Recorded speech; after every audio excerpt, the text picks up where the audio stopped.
Bienvenue à tous, exercice E02. Lisons d'abord l'énoncé. Dans un repère R égale O et J, on considère U vecteur égale 3i plus 7j et V vecteur égale I plus 2j. Question 1. Donnez les coordonnées de U vecteur et celles de V vecteur. Question 2. Exprimez U moins V vecteur en fonction de I et J. En déduire les coordonnées de U moins V. Question numéro 3. Exprimez 3U vecteurs en fonction de I et J. En déduire les coordonnées de 3U vecteurs. Corriger. On sait que U vecteur s'écrit 3i plus 7j. On a exactement l'écriture qui permet alors d'en déduire les coordonnées du vecteur U. À savoir, pour la première coordonnée, le nombre qui multiplie I, le nombre 3, et pour la deuxième coordonnée, le nombre qui multiplie J, c'est-à-dire 7. D'où U vecteur a pour coordonnées 3 et 7. Je vous rappelle que les coordonnées d'un vecteur s'écrivent en colonne. On sait que le vecteur V s'écrit I plus 2J, c'est-à-dire, il y a une petite astuce ici, pour bien visualiser les nombres qui interviennent dans l'écriture du vecteur V, I vecteur c'est 1 fois I vecteur. V vecteur s'écrit donc 1 fois I vecteur plus 2 fois J vecteur, et on voit clairement apparaître le nombre qui multiplie vecteur I, le nombre 1, première coordonnée du vecteur V, et le nombre qui multiplie le vecteur J, le nombre 2, deuxième coordonnée du vecteur V. Question numéro 2, exprimer U moins V en fonction de I et J. Il suffit simplement de revenir aux définitions du vecteur U et du vecteur V respectivement.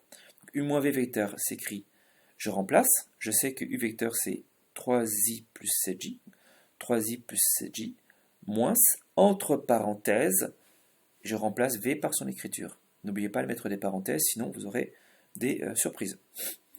Égale 3i plus 7j, moins i moins 2j, règle de calcul, un moins devant des parenthèses, égale, alors, 3i moins vecteur i, ça va me donner 2 fois le vecteur i, et puis 7j moins 2j, 5 fois le vecteur j. On fait travailler les vecteurs i entre eux, on réduit, et les vecteurs j entre eux. Et encore ici, si jamais vous êtes un petit peu gêné, vous pouvez toujours imaginer que le vecteur i s'écrit 1 fois le vecteur i, ce qui permet de voir la soustraction 3 moins 1, 2. 3 moins 1, 2, voilà. Résumons, le vecteur u moins v s'écrit 2i plus 5j. On en déduit, on a exactement l'écriture qui permet d'en déduire que les coordonnées de ce vecteur-là, c'est 2 et 5. 2 et 5. Question numéro 3. On vous demandait, donc revenons à la question numéro 3, exprimer 3 U vecteurs en fonction de I et J et en déduire les coordonnées. C'est le même principe. 3 U vecteurs, c'est 3 fois quelque chose, c'est 3 fois. On revient à l'écriture de U vecteur. L'écriture de U, c'était, on va essayer de ne pas tricher, 3i plus 7j. 3i plus 7j. Si on développe, 3 fois 3, 9, 9i, plus 3 fois 7, 21, 21j. Résumons, 3u vecteur s'écrit, est égal à 9i plus 21j, et donc les coordonnées de 3u dans le repère R considéré, ce sont les nombres 9 et 21. 9 et 21. On va y arriver. Alors une petite remarque avant de poursuivre la lecture du corrigé. Regardons les coordonnées du vecteur U et celles du vecteur V. 3, 7, 1, 2. On a effectué la soustraction des deux vecteurs. On a regardé le vecteur U moins le vecteur V. Et si on effectue la soustraction des coordonnées, place par place, 3 moins 1, si j'ai du mal à sélectionner, voilà, le nombre au-dessus moins le nombre au-dessus. 3 moins 1, 2. Ça nous donne le nombre au-dessus pour les coordonnées de U moins V.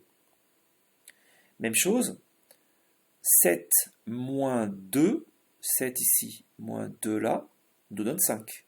5. En clair, nous avions une soustraction des deux vecteurs U et V.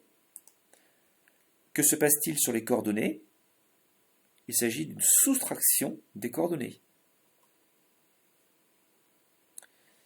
Même chose, même idée en fait, pour le vecteur 3U. 3 fois les coordonnées du vecteur U nous donneront, si tout va bien, les coordonnées de 3U. Vérifions. 3 fois 3, 9, et 3 fois 7, 21. 9 et 21, ça fonctionne. Les règles à démontrer en autonomie. C'est simplement la généralisation, donc l'étude du cas général.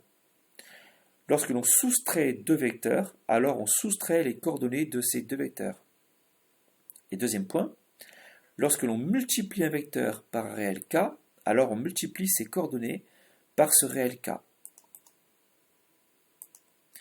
Alors si nous faisons la synthèse de l'exercice E01 et de E02, en langage élève, lorsque l'on a une opération simple sur les vecteurs, ajouter deux vecteurs, ajouter trois vecteurs, soustraire deux vecteurs, multiplier un vecteur par un nombre, on va retrouver à l'identique les mêmes opérations sur les coordonnées. Je vous souhaite un bon courage à tous et à bientôt pour une nouvelle vidéo.